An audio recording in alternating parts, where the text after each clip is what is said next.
tuviésemos que poner un titular a lo que ocurrió de forma oficial en el accidente del año 77, podríamos decir que se produjo la mayor catástrofe aérea de la historia. No solo de la aviación civil, como dicen muchos, sino también de la aviación militar, es decir, de toda la aviación. Se dieron una serie de desencadenantes que nos llevaron hasta ese final trágico con 583 víctimas mortales y que de alguna manera, entrecomillamos si quieres, era inevitable que se produjera, ¿no? Hombre, sin duda alguna, y parece que hay gente empeñada en obviarlo, hay que recordar que en el aeropuerto de Gran Canaria se colocó un explosivo, hubo un aviso de bomba. Eso fue lo que produjo que se desviaran todos los vuelos hacia el aeropuerto más cercano, que en este caso era el de Los Rodeos, único aeropuerto que en ese momento tenía la isla de Tenerife. Bien, ese aviso de bomba desvía a todos los aviones que volaban hacia Gran Canaria, y a partir de ahí comienza, ese es el primer desencadenante, y luego comienza una serie de hechos. Por ejemplo, ya conocemos cómo es el aeropuerto de Los Rodeos. Estos aviones aterrizaron con un día totalmente despejado. Al cabo del rato ya había una niebla tan densa que no se veía ni a 100 metros de distancia. Ese es otro factor. Otro factor es la masificación del aeropuerto de Los Rodeos. No estaba preparado para soportar tantos aparatos y mucho menos 3 grandes jumbos que habían en ese momento, ese domingo 27 de marzo, ¿no? Y a partir de ahí, pues otros hechos como por ejemplo que el avión KLM, uno de los siniestrados, haya llenado de combustible su depósito, es un factor que luego podemos ver cómo influyó porque no pudo levantar por peso el aparato. Y después otras cosas como por ejemplo que no había un radar de tierra en la pista. Yo he contado entre factores y microfactores un total de unos 130, 150 factores o microfactores, son muchísimos, ¿no? Digamos que los grandes bloques vienen a ser de 11 a 15 factores fuertes los que llevaron al desenlace final.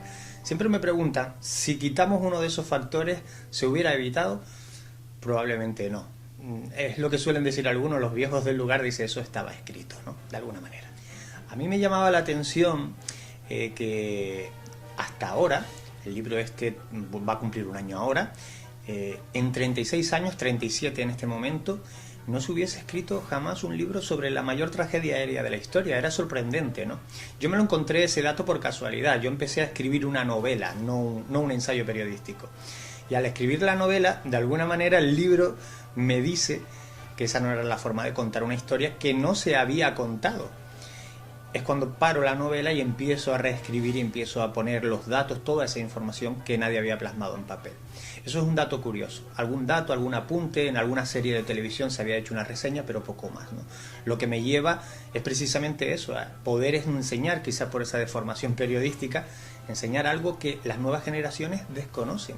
Sorprendente, vas a un instituto a explicar, a dar una conferencia sobre el asunto y todos te miran como extrañado. La juventud, los más pequeños, no saben que ocurrió eso ahí al lado de casa, ¿no? Creo que había que escribirlo, creo que está hecho desde la pulcritud, sin demasiado, yo creo que ninguno, sensacionalismo, y ahí queda. Y a partir de ahora, si hay datos nuevos que alguien pueda aportar, que lo haga. Sobre la tragedia de Los Rodeos no solo no se ha hablado poco o se ha hablado mal en España, sino que incluso en los propios Estados Unidos, uno de los países implicados en el accidente con su avión Pan American, o en Holanda, con el avión de la KLM, es un tema, vamos a decir, tabú. En Holanda, donde más se habla, porque hay una asociación de víctimas, de familiares, etcétera, bueno, hay cierto recuerdo, ¿no? En España parece ser que ha sido una cosa vergonzosa. Teníamos un aeropuerto, no tercermundista, como muchos dicen, el aeropuerto estaba en condiciones, con ciertas carencias, pero ocurrió en suelo patrio, ¿no? Y los Estados Unidos, que es lo que más llama la atención, no prestó atención, salvo un par de documentales de unos canales de historia y de viajes, etcétera, que hicieron aporto que lleno de imprecisiones, hay que decirlo. Bueno, pues salvo esos documentales, tampoco los Estados Unidos se han implicado en este asunto. Luego, con el tiempo, dándole vuelta y escuchando a gente en las conferencias que te preguntan, etcétera, te aportan datos, ¿no? Quizás más basado en las conspiranoias. Pero lo de los Estados Unidos podría estar justificado por una cuestión de intereses económicos y de financiación de la empresa Pan American a los poderes fácticos del país, pero insisto, eso es conspiración. En cualquier caso, se ha acallado el asunto, no hay una película sobre el asunto, extraño, ¿no? No hay nada sobre el asunto y ese silencio todavía hoy permanece. Ha sido difícil conseguir determinada información desde las embajadas sobre este accidente tantos años después, ¿no? En los primeros momentos después del accidente, como en cualquier otro accidente o tragedia de esta magnitud, hubo confusión. También es verdad que estaban 3 países en litigio, es decir, las aseguradoras de las compañías luchaban por yo no tengo la culpa, ¿no? Y ahí en esos primeros instantes, esos primeros días o semanas, hubo confusión. Luego hay que decir que el trabajo fue pulcro, en la medida de lo posible. Si entramos en detalles de identificación de personas, etcétera, ahí podríamos encontrarnos una desagradable sorpresa, ¿no? Pero en general fue un trabajo pulcro. A los medios de comunicación, hoy en día eso no ocurriría, pero a los medios de comunicación se les permitió en la medida de lo posible trabajar. Incluso pocas horas después estaban los compañeros de los medios a pie de los restos del avión, tocándolos incluso, para hacer su trabajo y sus reportes, ¿no? Al final yo creo que hemos demostrado como pueblo, si se puede decir así, que sabemos actuar ante un hecho como este. La solidaridad de la gente, de la zona, etcétera, todo eso funcionó como un engranaje improvisado que al final consiguió que por lo menos 61 personas salvaran la vida. Podían haber sido bastante menos, ¿no? Como factor principal, insisto, estaría la colocación de la bomba. Pero bueno, vamos a partir de una base. Se coloca la bomba, los aviones llegaron a Tenerife y aterrizaron perfectamente, e incluso antes de estos 2 grandes jumbos habían despegado otro montón de aviones en condiciones parecidas. Entonces, ¿cuál es el factor principal? Se apunta por un lado, al cansancio o al estrés de la tripulación de los aparatos, especialmente el holandés.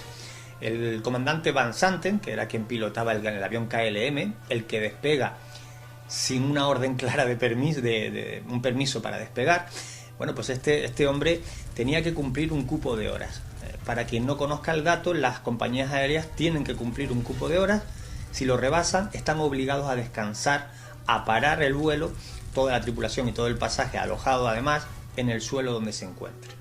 Y él tenía ese estrés añadido de despegar, de coger espacio internacional para poder llegar hasta Holanda, ¿no? Eso es importante tenerlo en cuenta. Y otro de los grandes factores, sin duda, es la niebla, la presencia de la niebla. Porque el aeropuerto no estaba preparado con un radar de tierra en condiciones, las luces de pista no estaban completamente iluminadas, había ciertos errores para que ese avión pudiese despegar en condiciones. Si no hubiese habido niebla, cosa que en los rodeos a veces es hasta difícil, pues se hubieran visto los 2 aparatos. Torres de control hubiera visto a los 2 aparatos maniobrando en la pista, pero es que nadie veía a nadie, y eso, quieras que no, pues complicó mucho más la situación, ¿no? Es curioso, pero de todo lo que rodea el aeropuerto de los rodeos, lo que más ha perpetuado es la leyenda de la X nazi, que muchos llaman así, y por la que siempre me preguntan en cualquier presentación o conferencia, ¿no? Incluso en una presentación recuerdo a un señor que me decía conocer a una chica, esto funciona así, es el mecanismo, que había tenido ese mapa en las manos, ¿no? Y de bueno, pues no solo la voy a invitar a un café, sino la invito a almorzar si me enseña el mapa o si me dice cómo lo tuvo en las manos. La realidad es otra. Yo siento destripar un poco este asunto, pero funciona así. Para ponernos en situación, hay quien dice que el aeropuerto de los rodeos está colocado en un lugar no adecuado. Nos tendríamos que situar a finales, después de haber acabado el conflicto bélico, la Segunda Guerra Mundial, y con toda esa documentación que los nazis dejaron, pues parte de ella cayó en manos del gobierno español. Y estos ingenieros españoles, al ver ese mapa, un mapa topográfico de la zona de los rodeos, ven una X colocada en esa zona, ¿no? Y ellos interpretan, dice esta historia, interpretan que si los nazis, que era de todo lo que tú quieras que fueron, ¿no? Pero también eran buenos ingenieros, marcaron ese lugar, es que era el lugar ideal para construir un aeropuerto. Por tanto, los ingenieros españoles dicen, si los nazis dicen que aquí va un aeropuerto, aquí lo vamos a construir. Y construyeron el aeropuerto de los rodeos, donde precisamente esa X marcaba que no debía ser construido, que era el peor sitio para ser construido. Ahora viene la parte en la que destripo la historia. No hay que dar mucha vuelta para descubrir que no es posible. Porque si el conflicto bélico acaba a finales de los 40 o a mediados de los años 40, se puede dar esta historia, tenemos que tener en cuenta que ya a principios del siglo XX ya existía el aeropuerto de los rodeos. El aeródromo de los rodeos ya estaba. En 1912, 1913 ya estaban moviéndose aparatos aéreos en la zona. Por tanto, no marca la construcción de ningún aeropuerto o de donde no debe de ir. Ya estaba, simplemente, ¿no? como en todos los lugares donde ocurren grandes tragedias, siempre entra el plano, vamos a decir, parapsicológico, anómalo, extraño, porque a veces se engloba todo y todo no tiene lo mismo, no tiene los mismos ingredientes. Si tenemos que buscar condensar las anomalías que se producen no solo en el aeropuerto de Los Rodeos, sino en todo su entorno, podríamos decir que son 2 o 3, ¿no? Una de las más conocidas, a la que porque los periodistas en general ponemos titular a casi todo, la que hemos denominado la niña de la garita. Esa sería una de las anomalías. Otra sería lo que llamamos, en este caso he bautizado yo como los seres errantes, apariciones grupales de lo que parecen ser personas en la terrera del aeropuerto. Y luego hay anomalías previas al accidente, como las premoniciones, o posteriores, como pueden ser avistamientos de luces extrañas, que en un aeropuerto, cuidado, eso es algo complicado de demostrar, y otro tipo de anomalías lumínicas, ¿no? Eso en grandes rasgos sería lo que principalmente se produce en torno al aeropuerto de Los Rodeos, y que algunos de ellos tienen unos testimonios bastante fiables, otros no tanto, que podrían demostrar de alguna manera lo que ellos vivieron, ¿no? Sobre la niña de las garitas se viene hablando prácticamente ya 2 décadas. Yo recuerdo que la primera información que me llegó sobre este asunto me llegó de forma indirecta, porque en aquella época además yo no hacía periodismo de lo insólito, hacía magazines matinales, nada que ver, pero por confianza, por mostrar credibilidad, no lo sé, a mí me llegó un testimonio, ¿no?, de un cabo primero del acuartelamiento de la base de Los Rodeos, ¿no? Y digo lo de cabo primero porque, cuidado, la credibilidad de las personas no está en los galones, pero a más galón tengas, mucho más te juegas tu credibilidad como militar en este caso, ¿no? Bueno, este hombre me cuenta un poco lo que vive allí, que ahora lo relato porque él a su vez me pone en contacto también con un mando, con un teniente, lo cual afianzaba más aquella información, ¿no? Y lo que nos vienen a describir, unos con unos matices, otros con otros, pero en rasgos generales nos vienen a describir lo que ellos identifican como una niña, principalmente por el tamaño de ese bulto que se eleva desde el suelo hacia 1 metro, 1 metro y algo de altura, ¿no?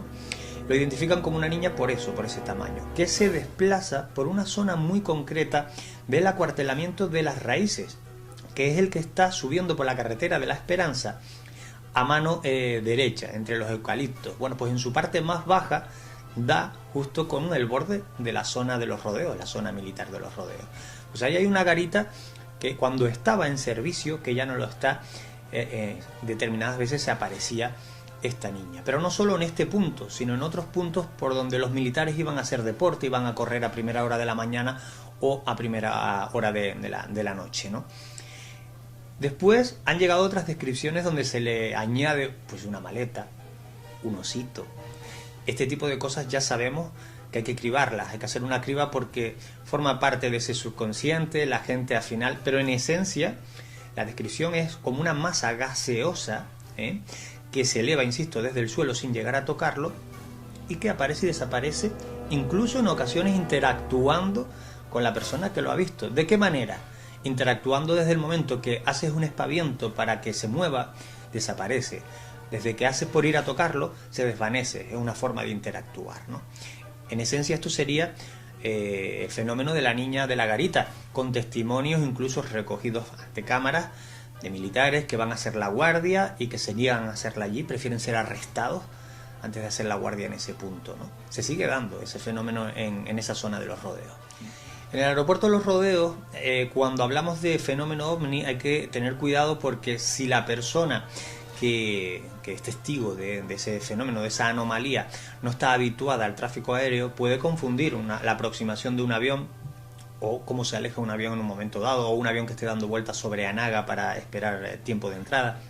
Es decir, ahora bien, yo doy credibilidad a los testimonios cuando llegan por parte de personal del aeropuerto, o por ejemplo, algunos como que he recogido como de la gente que se dedica a hacer fotografía, los spotters, se dedican a hacer fotografías de aviones. Son personas que conocen perfectamente lo que es la aproximación de un avión, que sabe la intensidad de la luz o cuántas luces lleva un avión cuando está maniobrando en la zona, ¿no? Y hay testimonios que hablan de luces en la zona de costa, aproximándose hacia la zona del aeropuerto de Los Rodeos, y cómo hacen movimientos rectilíneos que es lo que identifica un poco al fenómeno ovni, movimientos que un avión en condiciones normales no podrían hacer, ¿no?